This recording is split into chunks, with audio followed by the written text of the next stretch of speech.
This is a rhetorical analysis of Martin Luther King Jr.'s letter from a Birmingham jail. It is a classic of argumentation, and it is a widely taught piece. You will find it in various different anthologies of American writing. You will find it on the syllabus of college classes across the country. You will find it in high school classes as well. And there's good reason for that. Martin Luther King Jr. is really good at what he does. This is often taught as an example of good rhetorical strategy, and that is exactly how I am teaching it and how we're addressing it in this video. There are obviously important historical implications for this, and we'll maybe touch upon those, but more than anything, we read this because it demonstrates good strategy. Now, it is worth noting Martin Luther King Jr. is writing to an explicitly religious audience, so the letter is fairly heavy on religious references, and that might be one thing that doesn't translate well to making college arguments. Other than that, pretty much everything here is exactly the sort of stuff you're asked to do when you are making an argument to an academic audience. And we're reading it with an explicit intention of pointing out good strategies that Martin Luther King Jr. uses. So these strategies are listed here on the page. I'm going to cover most of this stuff in the video. We will be practicing this and incorporating it into the papers that we write. So I'm going to skip down past it. It is here on the document for you to read, and I want to talk about, well, the purpose of the letter and its origin. So when he says, "My dear fellow clergymen," this is an explicit reference to a letter that was published by Alabama clergymen in local newspapers while Martin Luther King Jr. was sitting in an Alabama jail cell. He had been to Birmingham to protest segregation statutes in the South, and he had been arrested and he was in jail. While he was in there, he read a newspaper by various clergymen essentially criticizing him and asking him to leave. Now, it is worth noting that the people that wrote this letter that he's responding to are not exactly the most vicious racists in the South. These were people who on some level respected Martin Luther King Jr. and they weren't exactly like the Ku Klux Klan. Point being, there are certain audiences that you're never going to reach, and it's not worth having an honest conversation with them. But Martin Luther King Jr. read the letter that they wrote, and it is linked on Canvas if you want to read it. And the response that he wrote, it often explicitly references this letter written by these clergymen, and he's addressing their arguments point by point and answering their criticisms. And it is worth noting that right from the beginning, we get a really polite, really calm tone. He's in jail, keep that in mind, and while in jail he writes, "I feel you are men of genuine goodwill and that your criticisms are sincerely set forth, and I want to try to answer your statements in what I hope will be patient and reasonable terms." There is never a point in this letter where Martin Luther King Jr. goes on a rant. He never name calls, he never insults, he never calls his opposition stupid. It is always this polite form of argumentation, and as we talked about in class, this is something that you want to try to maintain. Keep your cool. Do not go on a rant. Do not start calling names and so forth. If we move on to the next page, we see a quick reference to the Apostle Paul. This is something that comes up a lot in this letter. We will talk about it here in a few minutes, but he is constantly name dropping, so to speak. He's bringing up people that are famous, that are going to be respected by the audience that he's addressing. This has a name. It is called an appeal to authority. When you are bringing up some respected figure and you're saying, "I am making an argument that is similar to the argument this respected figure makes," you are appealing to that person's authority. It is a really common strategy, and it's something you're going to be asked to do again and again in college papers.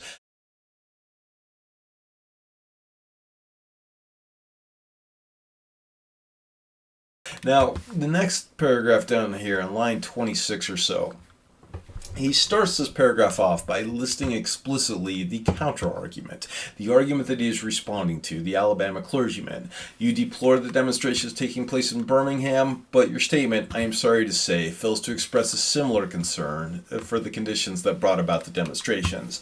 Martin Luther King Jr. does this a lot in the letter. He will say, "Here is something that you said in your letter, now I'm going to respond to it." By maintaining a structure that is constantly addressing the counter-argument, Martin Luther King Jr. keeps his credibility. It is worth noting that this needs to be done with a sense of honesty and integrity. Do not misrepresent the counter-argument that you're responding to. Do not try to just dismiss it out of hand. Martin Luther King Jr. is always fair to the opposition. He obviously does not always agree with them, but he's not trying to misrepresent them or oversimplify what the arguments are that they are making. Now, he also is adopting a strategy of handling counter-arguments that can be really useful if you're trying to win over a skeptical audience. Think about it. If you're bringing up a counter-argument, there are two key ways to respond.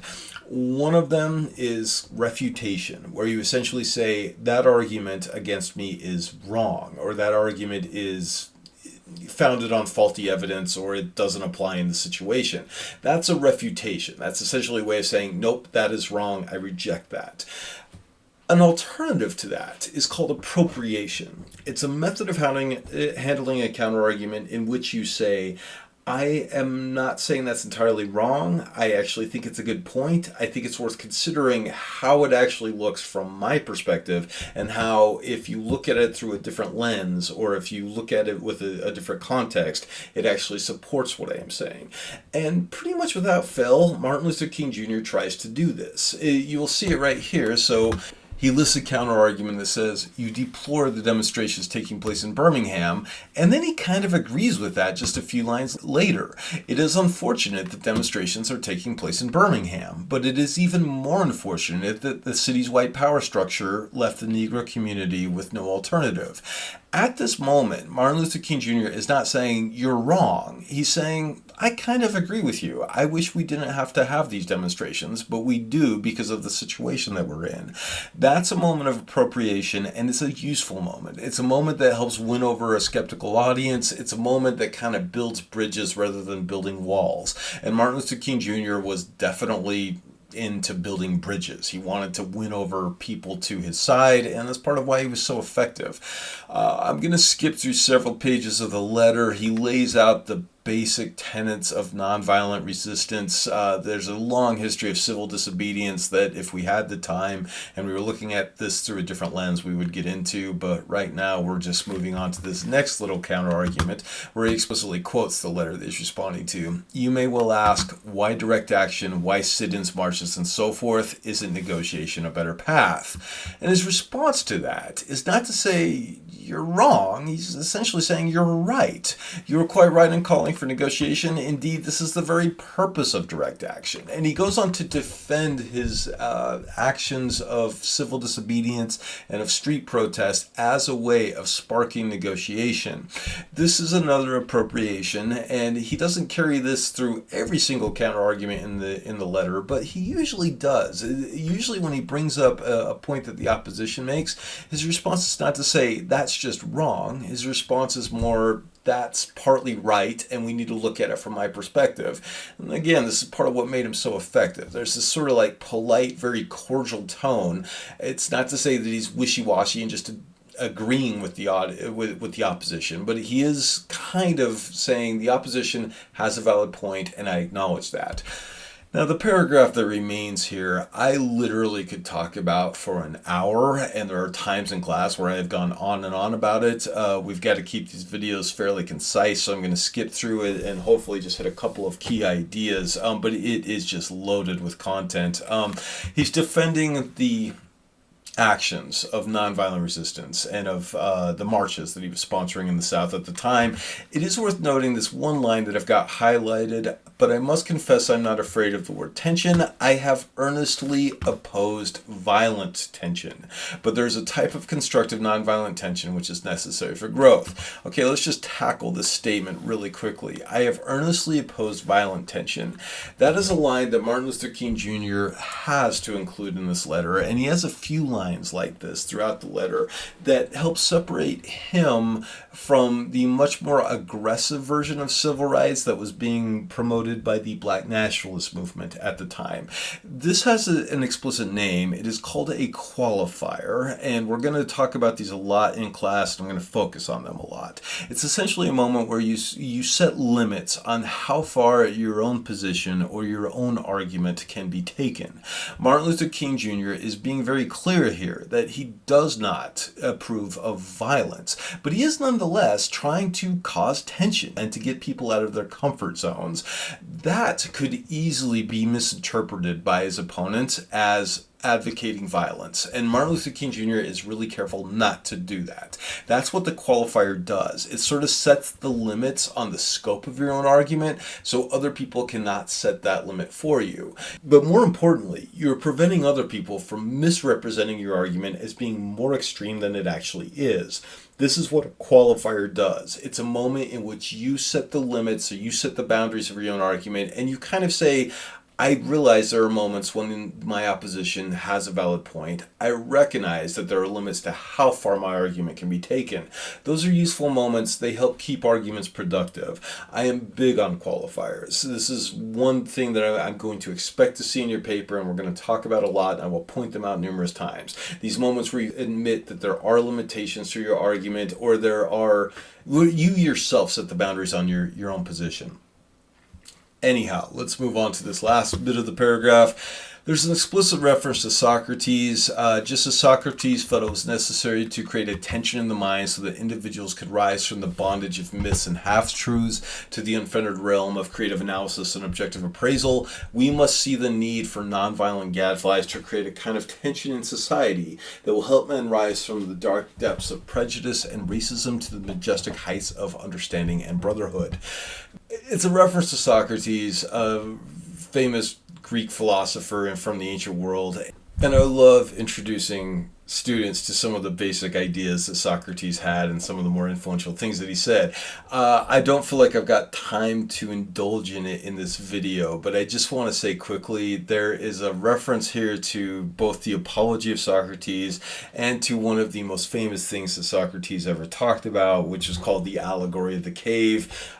Sometimes it's called Plato's Allegory of the Cave. If you're unfamiliar, Socrates was the teacher, Plato was the student. The two, in a lot of ways, are synonymous with one another. Everything we have that Socrates ever said was something that Plato wrote down, and everything that Plato wrote down was something that Socrates said. So in a lot of ways, we don't really have a clear distinction between these two people, between Plato and Socrates. I wish I could give you the full lesson on the Allegory of the Cave. I may link it on Canvas so you can read up on it. This is a reference to the Allegory of the Cave, and it's a reference to Socrates' Apology. These are both very famous philosophical texts, and there's not much doubt in my mind that the audience that reads Martin Luther King, these clergymen that he's responding to, they would know Socrates. They would have read Socrates, or they would have read Plato, and they would have understood these arguments. And in some ways, this is Martin Luther King kind of saying, I know the arguments that you know, I've got the same classical education that you have, and I understand what your mindset is, and I'm coming to you on those same terms. If we apply this to the sorts of assignments you write for college, you will often be expected to reference figures that the professors respect. And the more you can get a handle on who is respected and show an understanding of the ideas of respected figures within a given field, the more subtly impressive it is to the professors. It's a moment where the professors can kind of say, okay, this student has a clear understanding of the same figures that we respect and that we consider like to be, major influences in our field. In any case, let's move on a little bit. He does end this extensive argument with an appropriation. Once again, that is sort of where you agree with the counter argument, but you also spin it in a subtle way so it supports what you're saying. I therefore concur with you in your call for negotiation. Again, Martin Luther King has a tendency to say, you're partly right, and I kind of agree with you, as opposed to saying, you're wrong, you're wrong, you're wrong. And that's part of why it's effective. Now, look, if somebody's wrong, you can say they're wrong, and you can show why. That can be a very satisfying moment in an argument, but usually it's a little bit more effective if you can say that argument against me is partly right, and I understand the logic behind it, and I wish to like point out my view of it, which is a little bit different. It's a less alienating way of handling a counter argument. Okay, the section that we're on right now, this is a moment where Martin Luther King has an explicit appeal to pathos. We talked about this early in the semester. Pathos, the word pathos literally means emotion. And in this section, Martin Luther King has numerous concrete examples of people who are suffering under the regime of segregation. And it makes it a little more real. There's this point, and I think it's a really effective point, when you suddenly find your tongue twisted and your speech stammering as you seek to explain to your 6-year-old daughter why she can't go to the public amusement park that has been advertised on television, and see tears welling up on her in her eyes when she's told that Funtown is closed to colored children. That is a really effective moment. In some ways, the argument becomes much more real in this moment, where it's not just a philosophical question of like justice and, you know, human rights. Instead, we're seeing a real person who is affected by this, a 6-year-old girl crying because of the realization of how unfair the world is. He talks about a 5-year-old son. He talks about a person that can't find a hotel room because no hotel will accept him, so he has to sleep in the car. And these are all like moments of like concrete pathos. He's essentially pointing out how people really do suffer under this regime of segregation, and it's not just an abstract thing that applies to the Constitution. It is something that affects people's lives. If you want to have an emotional appeal in your paper, the thing to do is to point out concrete examples of people who are suffering from a certain problem or who have suffered from some sort of injustice that you're writing about. Final thing here that we're going to hit in this video. So he poses this question, and it's a really good one. He's explicitly addressing these clergymen again, saying, "You express a great deal of anxiety over our willingness to break laws. This is certainly a legitimate concern, since we so diligently urge people to obey the Supreme Court's decision of 1954 outlawing segregation in public schools. At first glance, it may seem rather paradoxical for us to consciously break laws. One may ask, how can you advocate breaking some laws and obeying others?" Now, if I'm in a physical classroom, I'll usually take a moment to ask some student to look up the word paradoxical. A paradox is something that doesn't seem to make sense. It is contradictory in some way. And Martin Luther King Jr. is acknowledging there's a certain contradiction in his movement. He is openly breaking laws in order to get himself arrested, but he is simultaneously asking that the states obey the Supreme Court's decision, which at this point, it is worth noting, had thoroughly outlawed segregation. The southern states that were advocating segregation and still allowing it, or enforcing it even, they were going directly against Supreme Court statutes at that time. So Martin Luther King tries to solve this paradox by posing this question: how can you advocate breaking some laws and obeying others? And I'm not going to get into the logic of what he says here. Instead, what I want to do is point out that this logic is informed by a series of really famous people. He lists St. Augustine here. He lists Thomas Aquinas. I know these are ancient and a lot of people may not be aware of them. St. Augustine was one of the forefathers of the Christian church. He's one of the people that made it into a world force of a religion. Thomas Aquinas was a scholar of Christianity during the Middle Ages. Martin Buber is a well-respected Jewish philosopher. Paul Tillich was a contemporary Christian writer. These are all people that are going to be respected on the part of his audience. Earlier in this letter, we saw the Apostle Paul, we saw Socrates, and later in this letter, we will see numerous other figures. This is called an appeal to authority. It is a moment in which you say there's a famous, well-respected person who made an argument, and I am using their ideas to make my own argument. It is the sort of thing you're asked to do constantly in college papers, and in a lot of ways, when we ask you to go find a good source from either a peer-reviewed journal or from a respected magazine like, you know, the New York Times or the Atlantic or Economist, what we're doing is we're asking you to appeal to authority. We are saying, go find something that is trustworthy and is respected, and use that to support the argument that you intend to make. So I'm going to wrap up this video. There is a lot more to Martin Luther King and to this letter. I wish we had the full time in class to really delve into it, but I'm trying to keep these videos short. I know that a lot of times asking students for a 15 to 20 minute commitment is about as much as you're going to get on an average video. I hope you enjoyed the letter. I remember reading it for the first time and just loving it. I think it's a really rich, really powerful piece. And again, the main reason we are reading it is because he demonstrates various different things that you are going to be asked to do in your college papers. To be clear, the paper that you write for the final paper of the class should not be directly about Martin Luther King Jr. We are using his letter as an example of how to argue a point well. It is not the actual topic that you're going to be writing about. Let's be clear that you will have a quiz on the various different rhetorical elements of this letter. The things that we covered in this video are going to be the subject of a quiz on rhetoric and rhetorical strategy. So please be ready for that. And yeah, thanks for watching.